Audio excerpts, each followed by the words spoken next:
Hello, my name is Muhammad Umar, and I'm recording this video to comment on the findings of the paper Lifting the Veil on the Hyperparameters for Value-Based Deep Reinforcement Learning by Araujo et al.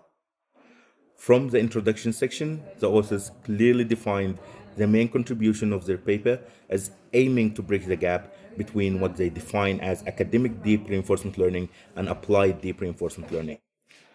But to do so, it's still a long way to go from what the authors have accomplished, since I believe that this challenge cannot be addressed by merely looking at the effects of hyperparameters, but also extends to a more granular analysis of the variety of applied tasks deep reinforcement learning is used to solve. My first suggestion is to first expand the scope of the study to include model-based reinforcement learning methods, noting that model-based algorithms have excelled in domains where model-free approaches fell short, and also that there has been some promising research towards developing hybrid algorithms that combine model-free and model-based methods. This is actually relevant because many of the state-of-the-art model-based methods use ensemble deep neural networks to better capture environment dynamics, and that has proven quite effective in complex tasks such as dexterous manipulation.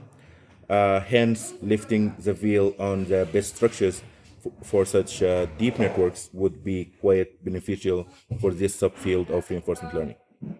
My second suggestion is to include tasks that are much more complex, since in applied deep reinforcement learning, that is always the case compared to academic deep reinforcement learning, which usually employs a standard set of easy to intermediate environment simulations. This, in my opinion, would help us better understand these tasks and why some methods perform better than others. Also, many of these tasks utilize different feature extraction and environment variables. For example, some tasks manipulate text tokens, other angular velocity, acceleration, and degrees of freedom, while some take in pixels.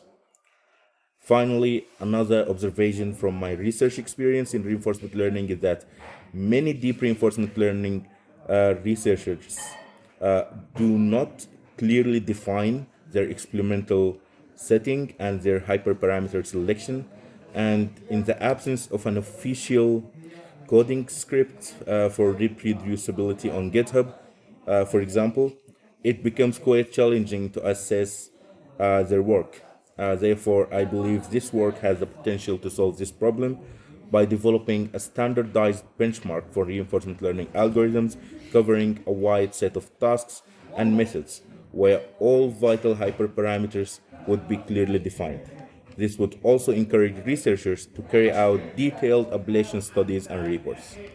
Thank you very much for your attention and time.